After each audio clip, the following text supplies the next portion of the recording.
I came home without warning and heard my sister screaming behind a locked door. I found her curled up, shaking, her shirt torn. My stepdad stood there, calm. My mom said she slipped. So I picked up the phone and called 911. I came home without warning that night, and the moment I stepped inside, my world shattered. Nothing felt familiar, no one looked surprised to see me, and there certainly wasn't a seat saved for me. Then, a sound cut through the forced calm, a raw, guttural scream from my sister, trapped behind a locked door. What the police found wasn't just a bad night, it was years of silent secrets, of smiles masking a man who called himself our stepdad, but owned every breath we took. And the worst part? It wasn't just what he did to her, but who chose not to see it. How do you ever come back from that? Or maybe, the real question is, how do you survive in a family where the danger lives within your own walls, and the people you love most pretend it's not there? I hadn't planned on showing up that day. Honestly, I didn't even tell anyone I was coming.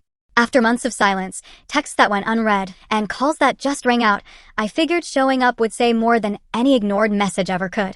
Part of me just needed to see it with my own eyes, to see what, or who, I'd been replaced with. The Uber dropped me 2 blocks from the house. I asked the driver to turn off the music, I needed quiet. The air was cool, sharp with the first hint of autumn, and the trees lining our street were shedding their leaves like they, too, were trying to let something go. The porch light was on, which surprised me. Mom never left it on before dark. I stood on the curb for a minute, watching the windows flicker with movement, shadows, laughter. My backpack felt heavier than usual, not from its weight, but from the silence that seemed to press against the front door. I hesitated before reaching for my old key. I still had it, even though no one had ever told me to return it. I turned it slowly, and the click echoed louder than I expected.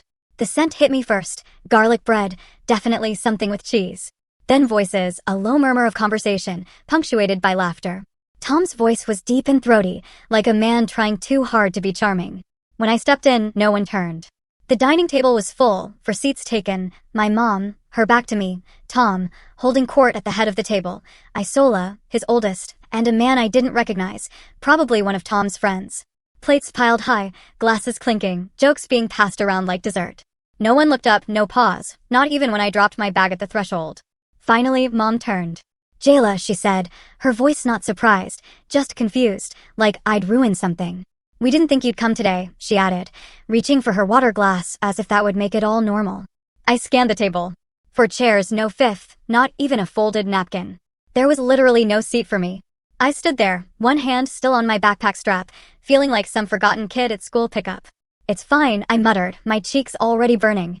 "I'll just grab something later." Tom flashed a smile that made my stomach twist. "We can pull up a stool, sweetheart. It's no big deal." "No, I'm good," I said, maybe too quickly. Isola still hadn't looked up. I made my way to the kitchen, pretending to dig through the fridge. I didn't need anything, really. I just couldn't stand in that doorway any longer. I heard Mom whisper something to Tom. He chuckled low.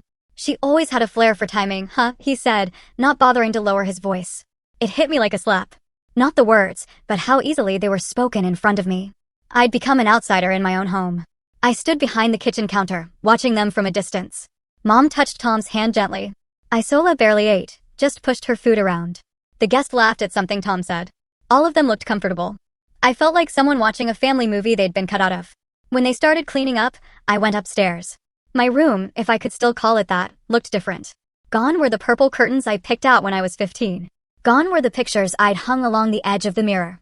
In their place were beige drapes, a neutral rug, and a made bed that didn't smell like me anymore.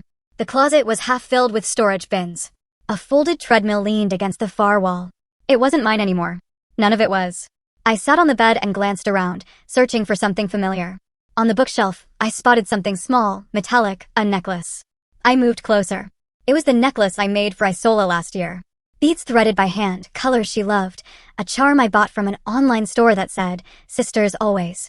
I remembered wrapping it with a handwritten note. She wore it tonight, only she had thanked Tom for it. He'd regifted it or taken credit. I wasn't sure which felt worse. I held it for a moment before placing it back exactly where it had been. What was the point in saying anything? Who would believe me? Who would even care? Back in my room, I curled into the corner of the bed that still felt somewhat mine. My phone lit up with a few texts from classmates, old friends. Nothing from Mom, nothing from Isola. I opened a draft message to my friend Marcy and typed, "What if you come home and realize it's not your home anymore?" I didn't hit send. I stared at the ceiling, wondering how something could hurt so much and still feel so quiet. I stayed lying there for a while, the words I typed to Marcy still glowing on the screen of my phone. I didn't send the message. Not yet. Instead, I watched the little dot blink in the text box like it was waiting for me to finish the sentence. Or maybe waiting for me to say something I hadn't dared say out loud. It was just after 8. The house had quieted, except for the dishwasher humming downstairs. I needed to stretch my legs. Needed to see something, anything that reminded me I wasn't a ghost floating through my own life. So, I left the room and found myself in the hallway, right outside Isola's door. Her light was still on. I tapped gently. No answer. The door creaked open on its own. She hadn't shut it all the way. She stood there in front of her dresser, untying her ponytail with one hand while the other held a bottle of lotion. Her eyes flicked up when she noticed me, but only for a second. Then they fell back to the mirror. "Hey," I said, trying to sound casual. "You okay?" Her movement slowed, just tired. The words were soft, flat, and her tone was too rehearsed, like she'd had to say that 100 times before and stopped expecting anyone to question it. I didn't buy it, not even for a second. I stepped a little closer. "You sure? I mean, last year you were texting me all the time. Now I'm back, and it's like you're not even here." Isola finally turned to face me, but her arms crossed over her stomach like she was holding herself together. "It's been a long day, Jay." Jay. She only called me that when she was trying to end a conversation early. I nodded, fighting back the urge to push. That's when the air shifted. Footsteps, heavier ones, approached from the stairs. Tom. He rounded the corner with a mug in his hand, wearing that same half-smile he wore at dinner. "Girls, everything all right?" he asked, his tone light, almost amused. Then, placing a hand on Isola's shoulder with casual ease, he added, "Chit-chat later, okay? Isola needs to help me review some student essays." His hand didn't linger long, but it was enough. Isola stiffened beneath it, just for a second, but it wasn't subtle. Not to me. She didn't look up. She didn't speak. I didn't say a word either, but I saw it. Tom turned to me. "Don't worry, Jayla. You'll have plenty of time to catch up." He walked her down the hall like a man guiding a marionette. Isola's eyes never met mine again. I stood alone in that hallway, staring at the place where her shadow had just been. My heart felt heavier than my chest could hold. Back in my room, I sat down on the edge of the bed. I didn't even turn the light on. I just stared at the ceiling fan turning slowly overhead.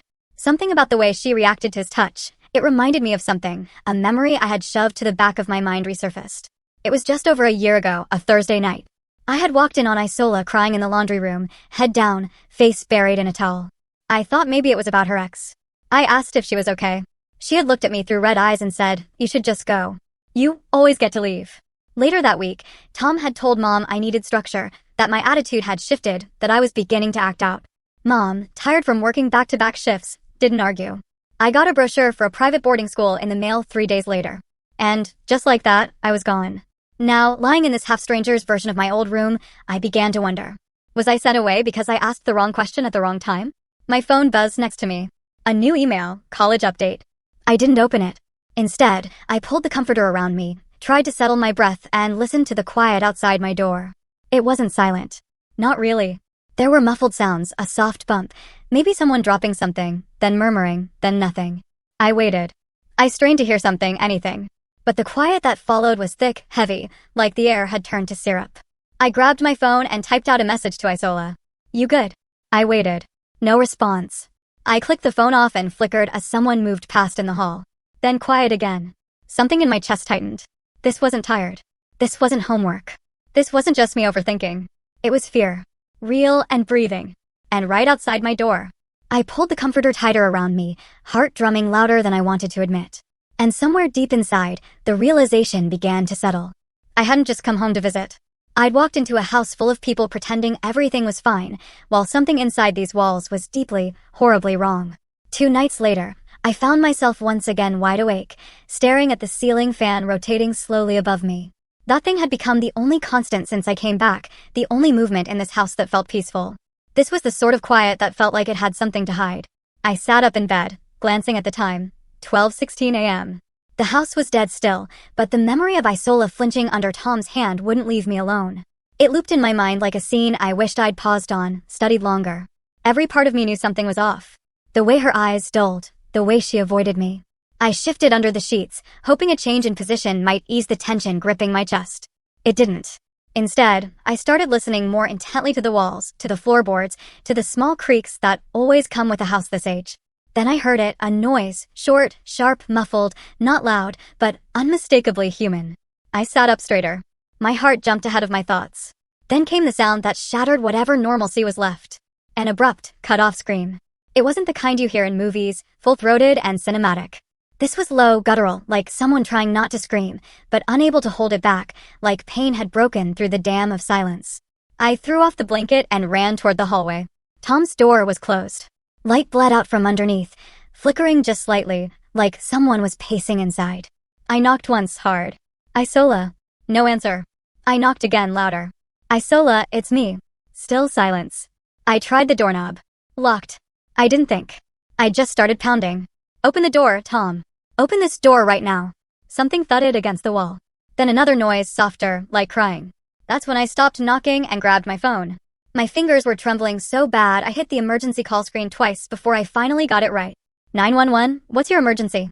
My name is Jayla Maddox. I think my sister's being hurt by my stepdad. Please just send someone. It's urgent. Can you give us your address, ma'am? I did. Is anyone in immediate danger? Yes, I said. I think she is. Please just get here. I hung up and returned to the door, pressing my ear against it. I couldn't hear anything now. Seconds passed. Then minutes. The silence came back, but this time it felt like it was mocking me. Then sirens. They didn't wail loudly. Just that initial far-off echo getting closer. My knees weakened in relief, but I didn't step away. I stayed there, guarding that door like it held everything I didn't know how to name. The front door opened downstairs. Voices called out. Footsteps rushed up. Then Tom opened the door. He looked completely composed, shirt tucked in, hair slightly mussed, but not in a suspicious way. He wore a look of mild concern, like someone who had been inconvenienced, but wanted to stay polite. Is everything okay, sweetie? He asked, like I was the one overreacting. Behind him, Isola sat on the floor, legs drawn to her chest. Her face was blotchy, eyes red. Her sweater, torn at the neckline, hung off one shoulder. She didn't speak, didn't move. Two officers stepped past Tom before he could say another word. Sir, step back, please. Tom complied, hands raised, doing his best model citizen impression. One of the officers, a woman, knelt beside Isola. Are you all right, honey? Isola's lips moved, but I couldn't hear her. Her voice had dropped to a whisper. The second officer pulled Tom aside. He began his usual routine. I recognized it from when he spoke to neighbors, teachers, even Mom. Calm, polished, sympathetic. It didn't match what I saw, what I heard. They brought Isola downstairs. One of the paramedics wrapped a blanket around her shoulders. Another guided her outside. She didn't look back. I followed, but stopped at the threshold. I didn't want Tom behind me. He stepped up and, with the nerve of a man who'd rehearsed his innocence 1,000 times, said, You made quite the scene, Isola. Are you sure this is the kind of attention you want? I turned to him. My voice didn't shake. You're not going to get away with this. He smiled. You think they haven't tried this before? Then he walked away, cool as ever, to give his statement. Back inside, the living room was still. Mom sat on the couch, arms crossed tightly. She hadn't spoken a word since the cops arrived. I waited for her to say something, anything. Finally, she stood. This is a mess, she muttered, heading for the stairs. That's all you have to say? I asked, incredulous. Your daughter was crying on the floor. She said she slipped, Mom snapped. And maybe if you hadn't been so dramatic, I cut her off. She didn't slip, Mom. She turned, but I wasn't done. She flinched when he touched her. She thanked him for a necklace I gave her. She looked terrified. Mom just shook her head. You've been gone a long time, Jayla. You don't know what this family's been through. She walked away. I spent the rest of the night pacing, thinking, playing the scream over in my mind, the click of the lock, the look in Isola's eyes. At 4 a.m., I heard a knock on my door, soft, barely there. I opened it. Isola stood there in pajamas, hair pulled back, eyes still raw.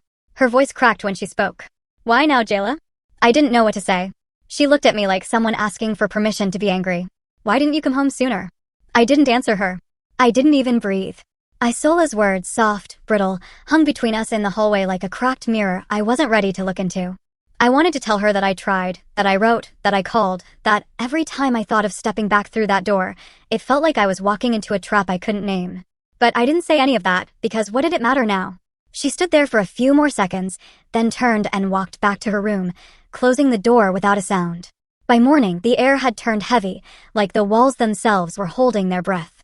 I went downstairs barefoot, trying to ease the weight in my chest, and found the kitchen already alive with the scent of eggs and toast. Mom stood at the stove, humming like it was any other morning, like last night didn't just happen. Tom wasn't there. Isola's bedroom door had remained closed since before sunrise. Mom didn't look at me when I entered. She just pointed to the counter. Coffee's fresh. I poured a cup, hands steady out of spite. He's not here. No, she said, flipping a pancake. He went to the station this morning to give a statement. Voluntarily. I leaned against the fridge. They had a reason to show up, Mom. You heard her. You saw her face. Mom turned around, spatula in hand, her eyes sharp and cold. What I saw was you banging on a locked door in the middle of the night, accusing your stepfather of God knows what, in front of the neighbors and 2 police officers. You embarrassed us. Embarrassed us? I repeated, nearly choking on the words. She was on the floor, shaking. Her shirt was torn. That's not a misunderstanding. She said she slipped. No, I said, my voice rising. That's what he told her to say, and you're eating it up like it's gospel. Mom stared at me, her jaw tight. Do you have any idea what you've done? You're trying to destroy this family. The sentence hit like a slap. No, I said, shaking my head slowly. He already did that. I'm just the one who finally called it out. She didn't respond. She just turned back to the stove. An hour later, I got a call from Officer Quinn asking me to come down and give a formal statement. They'd already spoken with Tom and my mother. I didn't ask if Isola had gone. I didn't need to. The drive to the station felt like floating through fog. Everything outside the car looked too normal. Joggers, school buses, someone walking a dog, as if the world had no idea how ugly the inside of my house had become. At the station, the officer took my report with a calm professionalism that didn't match the chaos inside me. I told them everything, what I saw, what I heard, what Isola whispered. She nodded and handed me a tissue I hadn't asked for. In the lobby, I caught a glimpse of Tom talking to another officer. His back was straight, his hands folded, his tone friendly. If I hadn't known better, I'd think he was giving a lecture at a PTA meeting. I didn't approach him. I didn't have to. I knew what his version would be. My stepdaughter has a history of emotional instability. She's always been dramatic. That's what he'd say. And they'd nod, and maybe, just maybe, some of them would believe him. I returned home to a house that no longer pretended. Mom sat in the living room, arms crossed, eyes glued to some talk show that buzzed just loud enough to drown out conversation. I passed her without speaking. Upstairs, I found my room the same way I left it. Sterile, impersonal. The bins in the closet looked more at home here than I did. I sat on the bed and stared at my suitcase. I'd never unpacked. Mom knocked once, then opened the door without waiting. You should have asked before coming back. I turned slowly. Excuse me. This is my house, Jayla. You can't just barge in after all this time, stir everything up, then expect us to what? Start over. I stood. You're right. It is your house. But don't pretend like I left because I wanted to. She folded her arms. You're twisting everything. No, I'm finally seeing it straight. She left without closing the door. Later that night, I opened my journal. The pages were mostly empty. A few half-started entries from months ago. Scribbled thoughts I didn't finish. I wrote in bold, clear letters. They want me to disappear, but I won't. Downstairs, the door opened. Tom was back. I waited a moment, then went down. He stood by the counter, a glass of water in his hand, like it was his kitchen, and I was just visiting. You think this is over? He asked, not turning around. I didn't answer. He turned, smirking. You're playing a dangerous game, Jayla. Be careful who you cross. I stepped closer. You can fool her. You won't fool me. He leaned in slightly, his smile colder than I'd ever seen. You'll regret this, little girl. I met his eyes. Not as much as you will. He walked away after saying it, like he hadn't just threatened me in my own kitchen. Like, you'll regret this, little girl, was just another line from a parent trying to teach discipline. I didn't flinch. Not while he was looking. Not even when the door clicked behind him. But I felt it later, in the weight that settled into my stomach. In the ache that clung to my hands long after I'd curled them into fists and let them go. 2 days passed without anyone addressing the night that cracked this house open. Mom stopped making full meals. The refrigerator was filled with leftovers no one touched. We passed each other like strangers in a rental home. Isola's door didn't open once.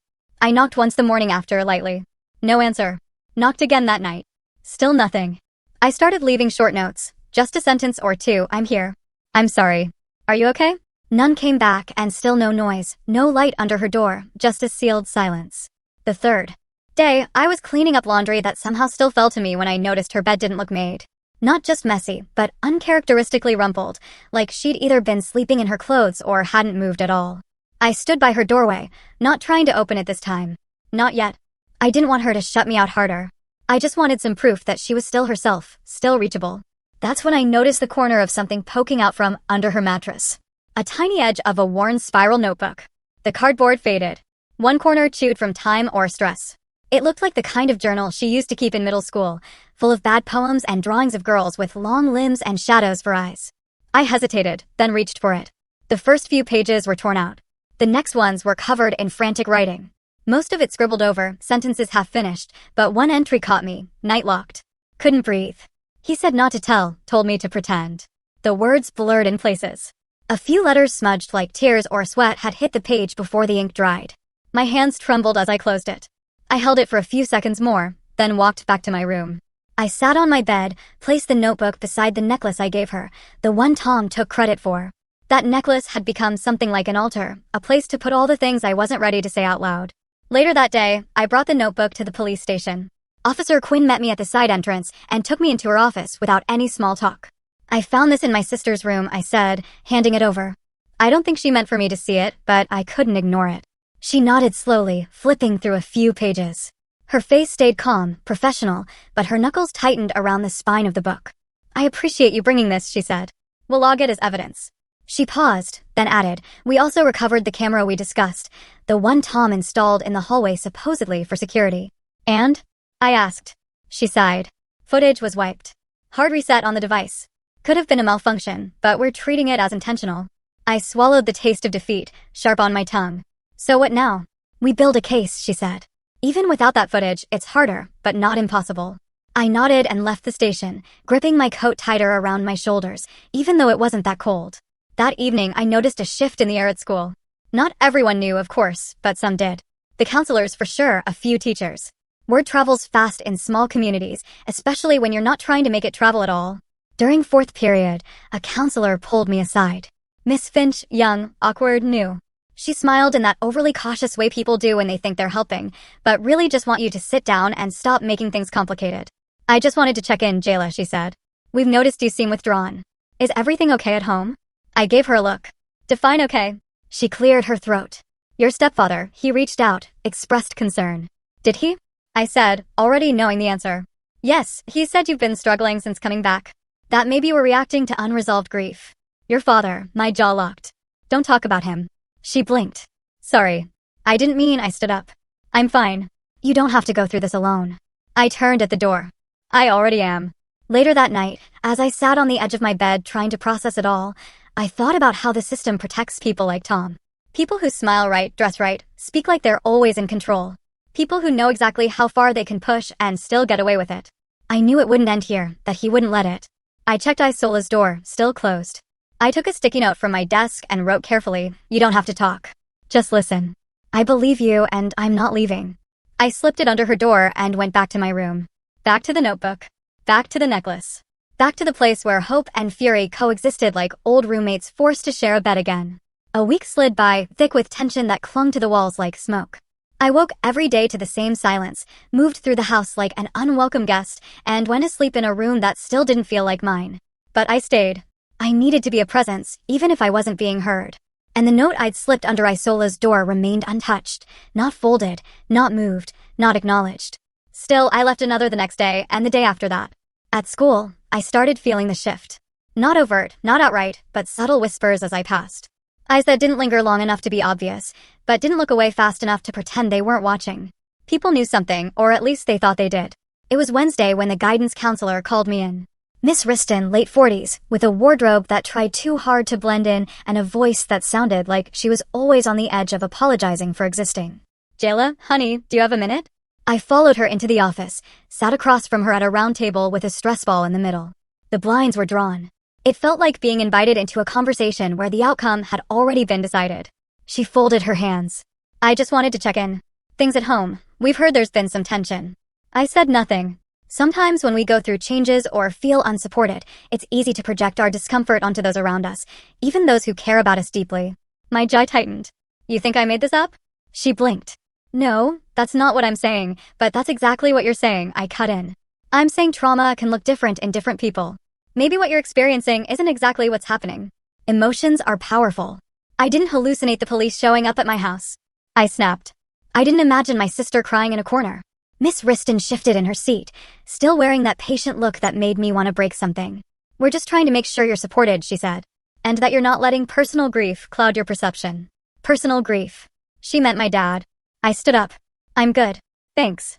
I walked out of that room shaking, not from fear, but from rage so hot it made my fingers go numb. That night, I watched as the rumors exploded. An anonymous blog post popped up, accusing me of being an attention seeker, someone who'd always created chaos.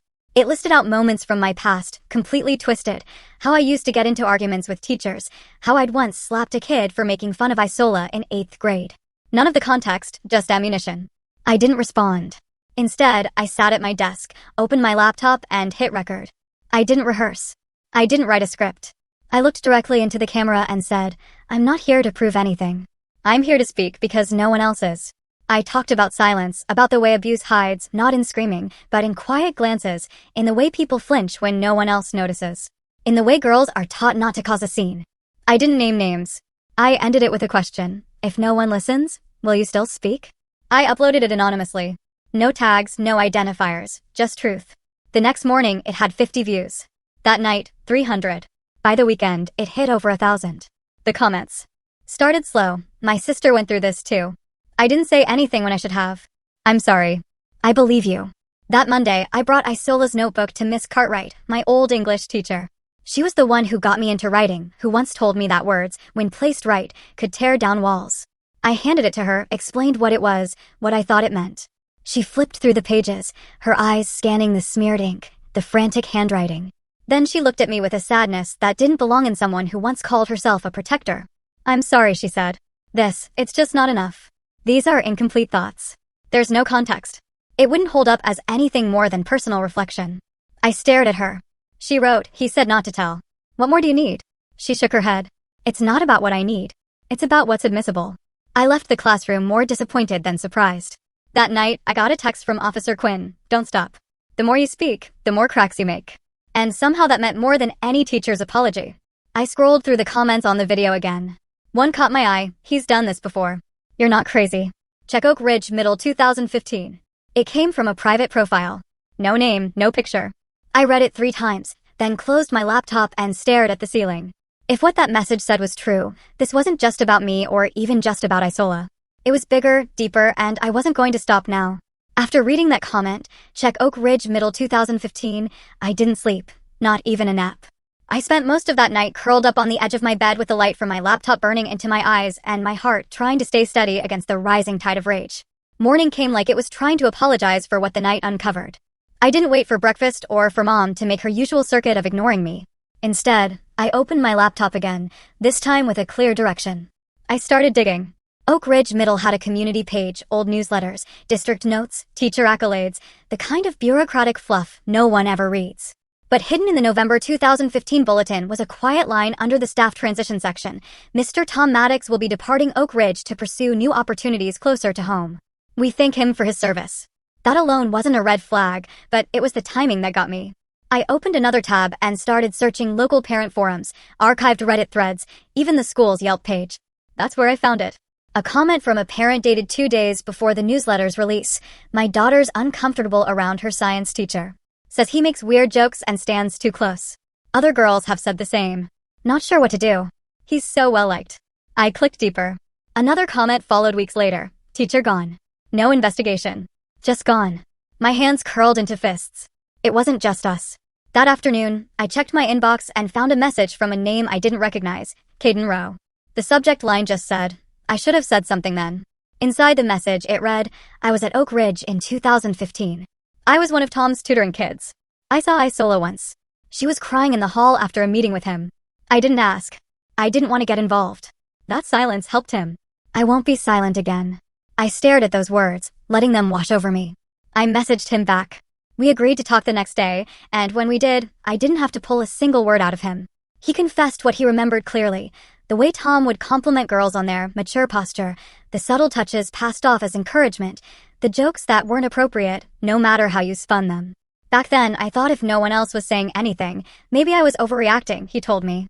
Now I know that's what he counts on. That night at dinner, I tried to bring it up to Mom. "I found something," I said, pushing my plate away untouched. She didn't look up from her phone. "About Oak Ridge Middle," I continued. "Back in 2015, there were girls." He left quietly. Her fingers stopped moving. She looked at me for the first time all week. "You've been snooping again." "I'm not snooping. I'm connecting dots you refuse to see." She stood up so fast her chair scraped the floor. "You're digging for drama, Jayla. You don't care about this family. You never have. You just want to burn everything down so you can feel important." I stood too slower. You're mad because I'm doing what you should have done. Protected her. Her mouth opened like she was going to argue, then closed again. Behind me, Tom stepped into the room. You're making enemies you can't see, he said, voice smooth. Good, I shot back. Let them come into the light. He didn't answer. He didn't have to. The next day, I requested to speak at the school board meeting. They were holding it virtually, streaming live for the community. I told them I had information that concerned a former educator who now worked within the Fort Collins district. They granted me 5 minutes. I spent the day preparing, not just with facts, but with focus. I printed screenshots of the Oak Ridge comments, Caden's written statement, even the official staff bulletin. I had my words ready, not scripted, but solid. When the meeting started, I logged in early, checked the video and mic twice. My heart beat in my ears, but I knew I had to stay steady. When it was my turn, I began. My name is Jayla Maddox. I'm a student at Fort Collins High School, and I have something to share about a man who should not be near children. I was 3 minutes in, just about to bring up the Oak Ridge Parent Forum posts, when the screen went black. The stream froze. On my end, everything looked fine. But I checked the YouTube link on my phone. It was down. Video unavailable, it said. I refreshed. Nothing. Within seconds, my connection to the board meeting platform dropped completely. My phone lit up with texts. Did it cut out? Was that intentional? Jayla, you okay? I stared at the screen. My hands had gone cold. 10 minutes later, Officer Quinn called. I saw what happened, she said. Your stream was tampered with. By who? We don't know yet, but we may have something. I sat down, pressing the phone closer to my ear. You remember that smart speaker in your living room, she said. Yeah, it uploads backups. My breath caught. We found audio. It was a gray morning, the kind that hangs low over the city like a warning no one wants to say out loud. We arrived at the courthouse just after 8. Isola sat beside me in the back of Officer Quinn's car, her hands tucked under her thighs, eyes locked on the blur of buildings passing outside. She hadn't said a word since we left the house. Neither had I. In the front seat, Quinn made a few quiet calls, confirming our arrival time and reminding someone, maybe a clerk or the prosecutor, to prepare the file. We found audio. Those words echoed in my head. The night before, Quinn had told me the smart speaker in our living room, an afterthought purchase Mom once made on Black Friday, had been auto-saving short clips to cloud storage. One of those clips captured a piece of what happened that night. Not everything, but enough. Inside the courthouse, everything smelled sterile. Coffee, dust, worry. It clung to the walls, clung to our clothes. A bailiff led us to a holding room while proceedings wrapped up from a previous case. Are you ready? I asked Isola, my voice barely above a whisper. She didn't look at me, just nodded once. The door opened 20 minutes later. We were called into the courtroom. I thought I'd feel nervous or sick or something more dramatic. But when I walked down the aisle of pew-like benches and saw Tom sitting there in his pale gray suit, calm as ever, I didn't feel fear. I felt clarity.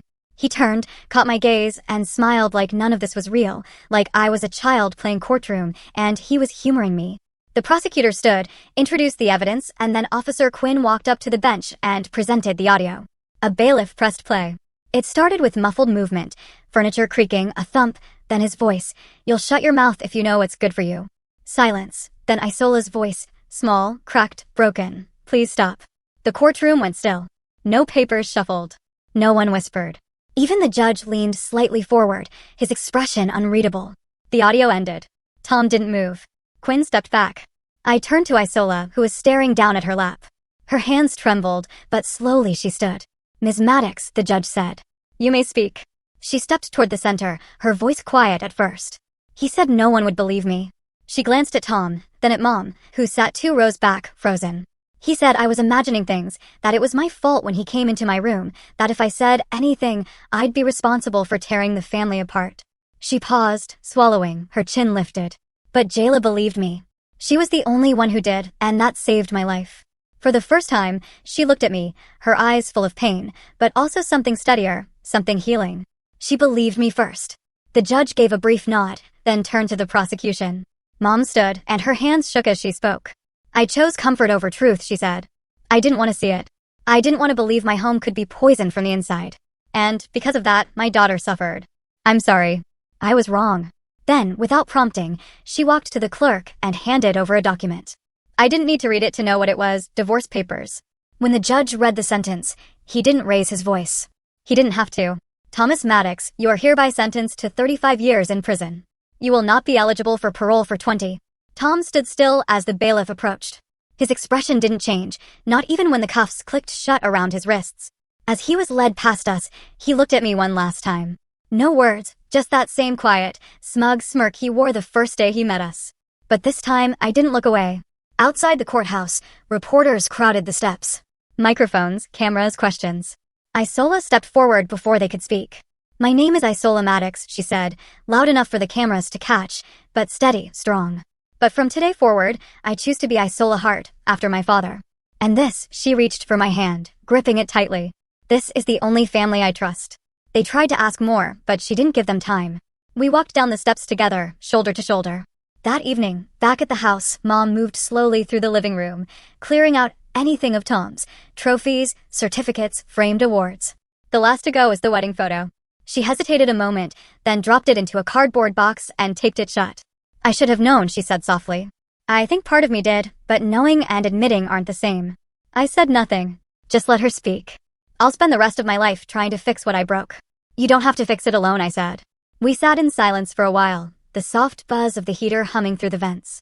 The worst was over, but the weight of what we'd survived would take longer to leave. Still, it was a start. The press conference ended before noon, but it was well past dusk by the time we finally made it home. Home was a stretch, not in the sentimental sense, but in the physical one. Our new place was barely more than a second-floor rental above a worn-out dental office. The waiting room chairs below us creaked louder than the heater in our apartment, which was saying something. The blinds didn't fully close, and the linoleum near the sink had peeled into a corner that refused to stay down. But the rent was affordable.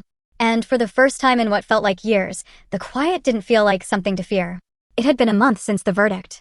A month since the courtroom walls bore witness to truths too long buried. A month since the world had finally stopped pretending not to see. Since names were spoken out loud that had lived in whispers. Since I stood at a microphone with trembling hands and a steady voice and said what needed saying. And now here we were, still standing. The days since then had passed in the kind of fragile rhythm that defines early recovery. Some days felt like progress, bright, still promising. Others were jagged, brittle, prone to crumbling at the slightest reminder of the past. But even then, the pieces of our lives were starting to settle into place. Maybe not neatly, and definitely not without cracks. But still, they were settling one breath, one step at a time. Inside the apartment, Mom moved in the kitchen, not rushing, not pacing, not trying to outrun a nervous system on fire. She moved like a person who finally had room to slow down. Her gestures were small and deliberate, the kind you don't notice unless you've seen what chaos does to a body. She placed 3 mismatched mugs on the table, all of them filled with that cheap, syrupy hot chocolate mix she used to keep in bulk when Isola and I were little. We used to beg for it in winter, pretending it was a magic potion that made snow fall faster. Back when winter still meant something magical.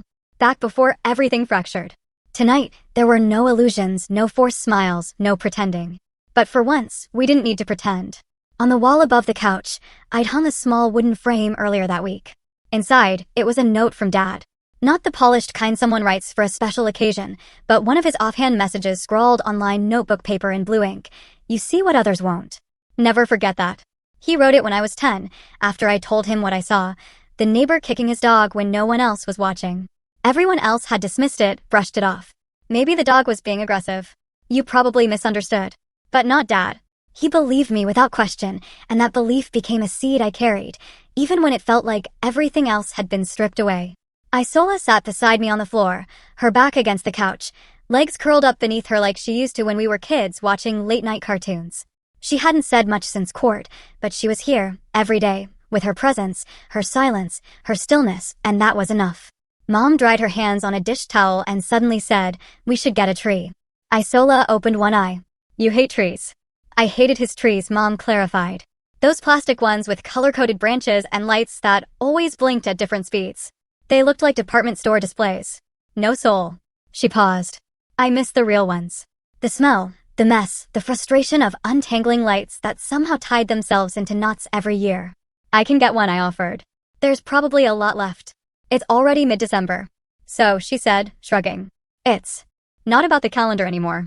We didn't get the tree that night. We didn't bake sugar cookies or hang ornaments. There was no festive garland or holiday movie marathons, but we lit a candle.